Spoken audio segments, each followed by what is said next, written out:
Welcome, art lovers! I recently visited the Cevennes National Park in the south of France. This is an absolutely beautiful region. Our destination was Prades on the Tarn River between a village called Saint-Enemy and a very tiny town called Castelbouc. To get to Prades, we had to drive down these steep, windy roads, eventually passing through the town of Saint-Enemy.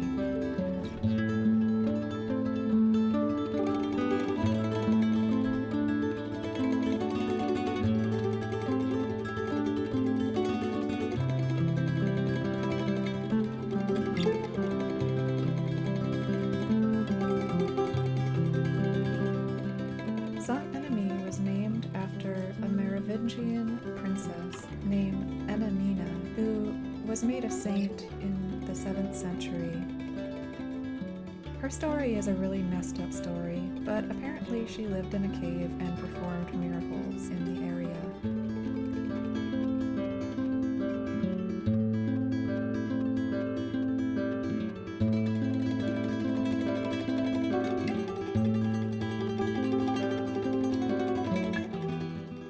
We didn't stay in Saint-Enemy for very long, but it was a bustling place and absolutely gorgeous. It's definitely a place I would consider visiting in the future when I had more time.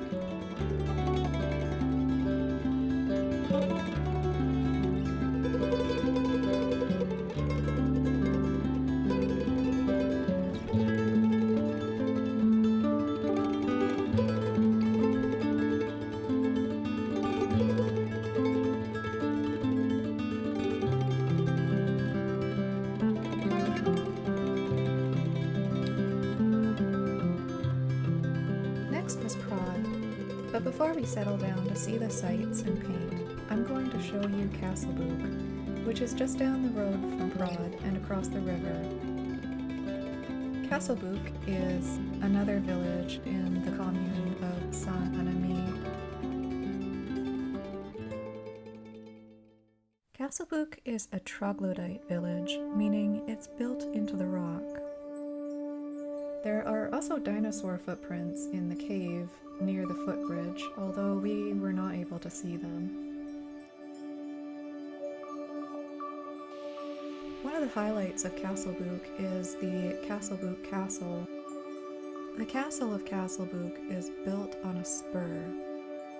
The castle we see today is a ruin because it was destroyed in 1592 by its own lord during the Wars of Religion.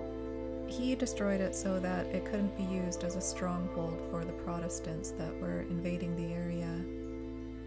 The first trace of the castle is from the 12th century, and there's a legend in the village that during the Crusades in the 13th century, the lord of the castle, Lord Raymond de Castelbouc, was called upon to satisfy all the women of the village while the men were out crusading.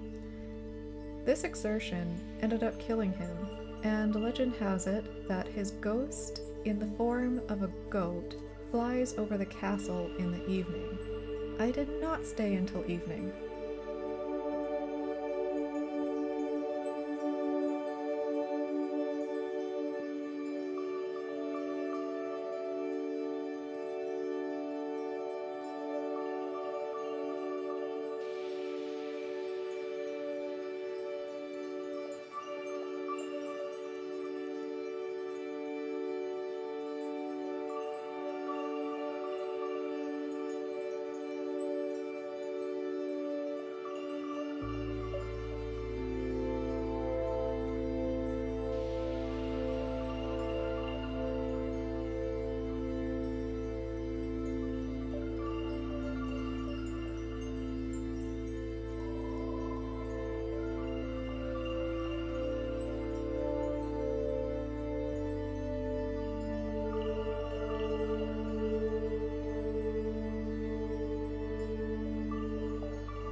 We hiked up the mountain trying to find a way up into the castle ruins, but we couldn't find a way in.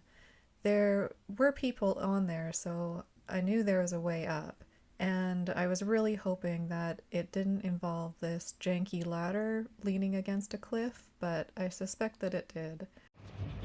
This is me on top of a hill. It's very, very far down. There's a little town down there in the river, and it's scary. And I have to get back down. And I think I might be being stalked by a bobcat.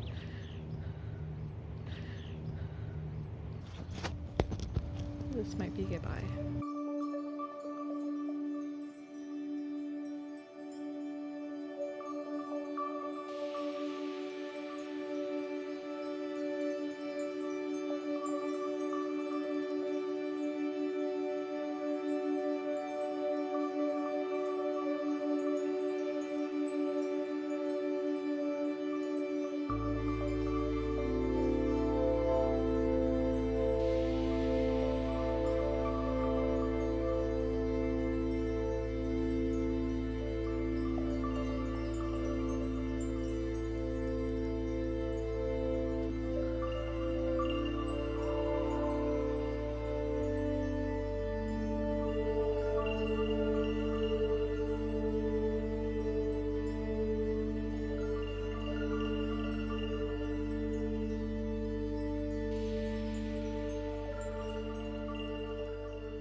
Castelbouc was a really magical looking village. It looked like something out of a fairy tale. It was a beautiful place to hike. There was some really steep terrain and some really dizzying heights if you wanted to venture up there. The views were incredible.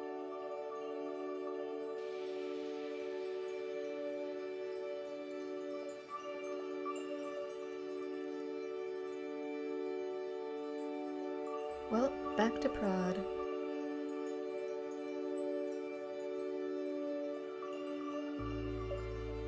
It's just like a 25% incline, that's fine. Going into a house, I would not want my house to be there.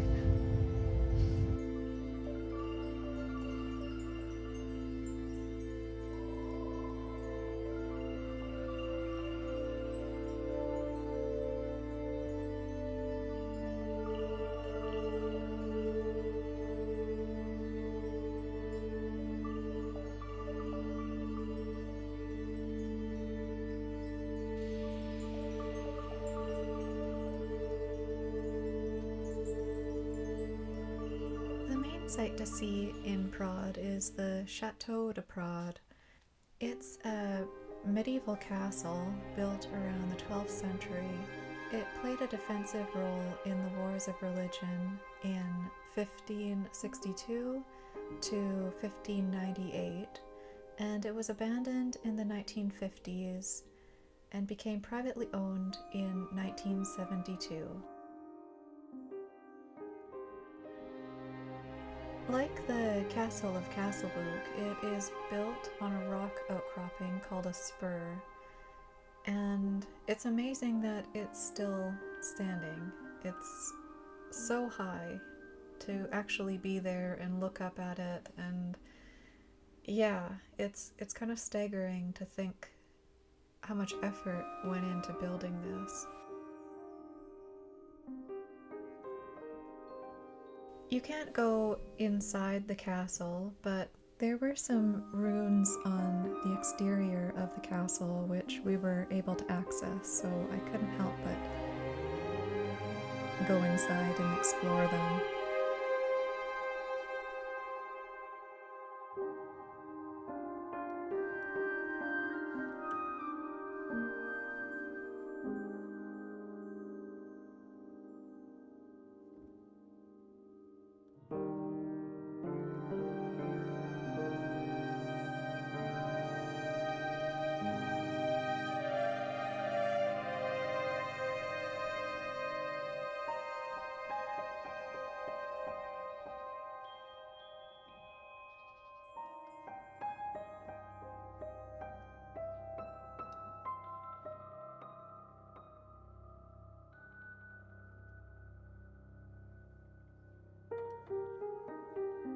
The place we were staying in was basically right below the castle, and the castle just absolutely towered above everything around it. It's so high up. I have no idea how they built that. To be honest, it was a little bit terrifying because we wondered more than once whether this was going to be the day that it toppled down.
Everywhere you look in Prades is a painting waiting to happen. It is probably one of the most beautiful and peaceful places I've ever been. The air is filled with birdsong, soft wind, and the faint sound of the Tarn River flowing swiftly below.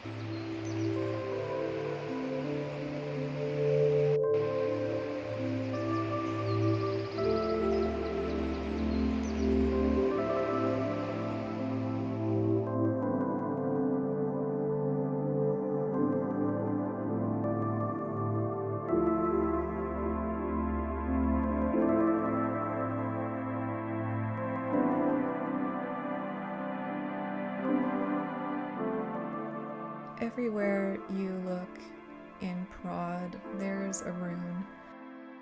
There's runes up on the edges of the cliffs everywhere you look, and I'm not sure what they were for. I imagine they were probably for agriculture at some point, but everywhere, just everywhere you look.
old abandoned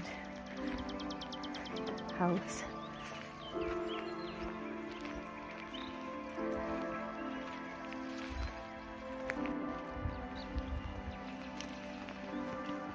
It still has a door. It's chained shut.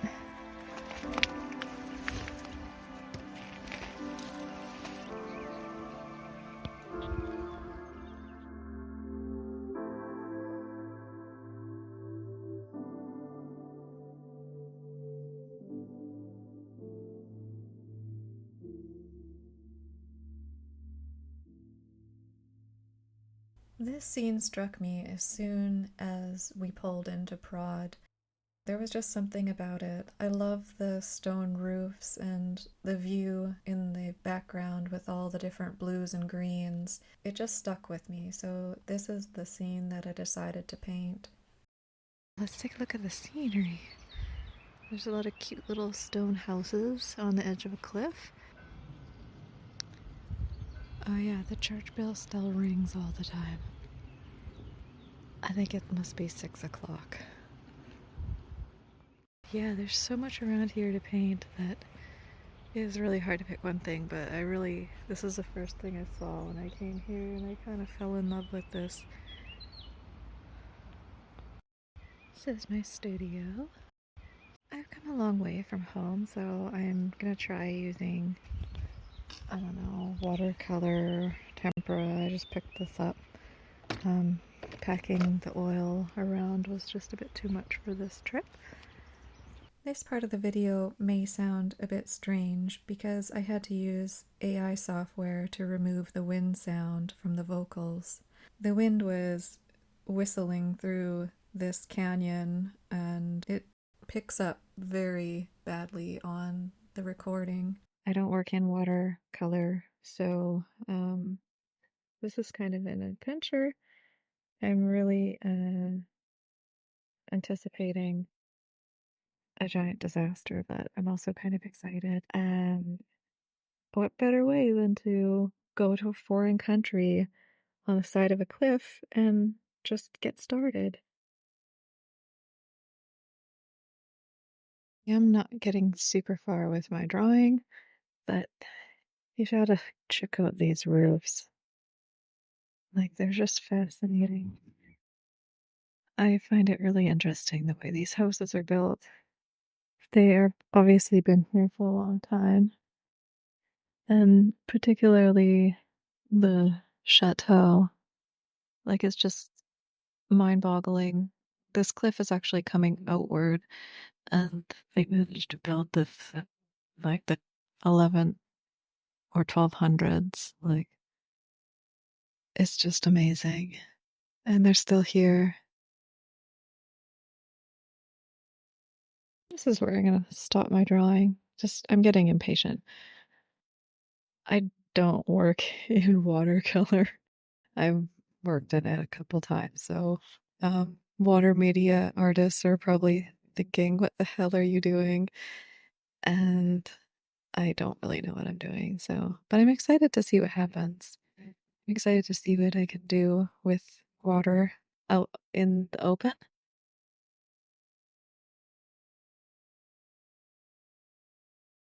Here's my palette.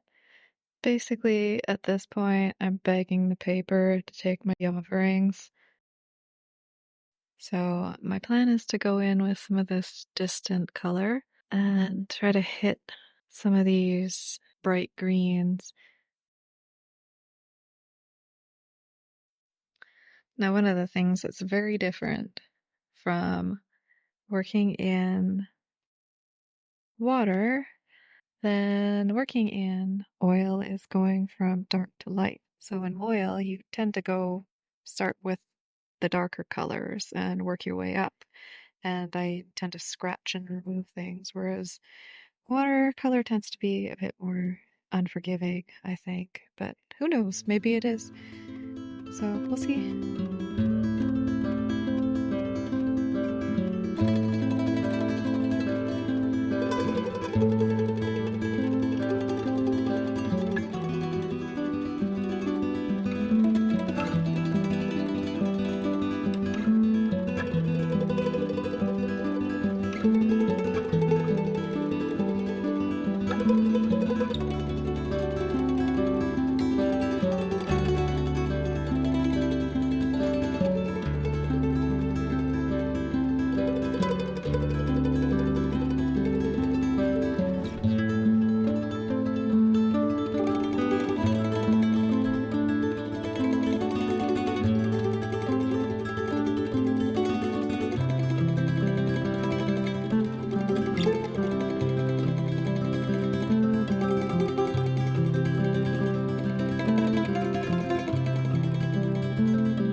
As you can see this disaster that I'm making.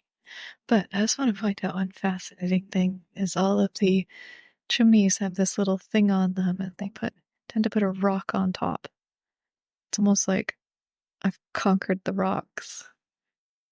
Or they seem to be cemented on, so I don't know if it's just to stop them from blowing off, but you can see how they've done this. So I'm laying in some rocks. I'm starting to wonder whether coming out to watch me fail at painting is becoming a town spectator sport. I keep hearing more and more voices coming from the little house beside me. They sort of shut their window. I know I'm not making a whole lot of noise, so I think they might be watching. I notice little towns like this, they watch out of their windows and they kind of give you the side eye. And I noticed an old man came over and went into the house, so maybe he might be the local artist. The locals didn't come out and start throwing stones at me, so I got on with painting.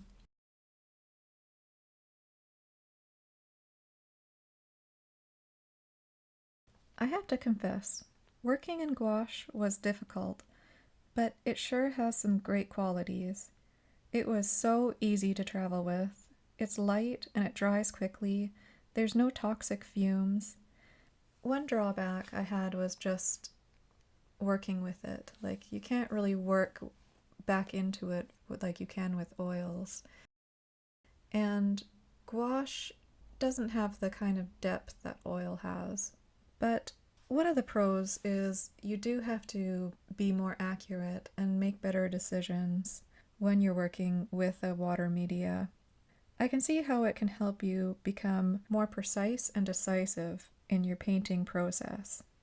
Some of my favorite artists worked in watercolor or water media, especially Sargent. He traveled with his watercolors and made some really amazing work. I feel like you can tell the effect that working in water media had on his work in oil.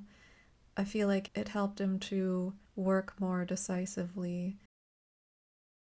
Another artist that worked in gouache is Edgar Maxence, and he was also French, but he worked in gouache quite a bit, and I feel like you can definitely see how that translates into a certain softness and use of lines in his oil paintings.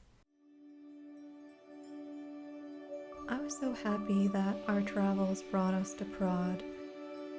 It is one of the most beautiful places I've ever seen. The air is just filled with magic and history.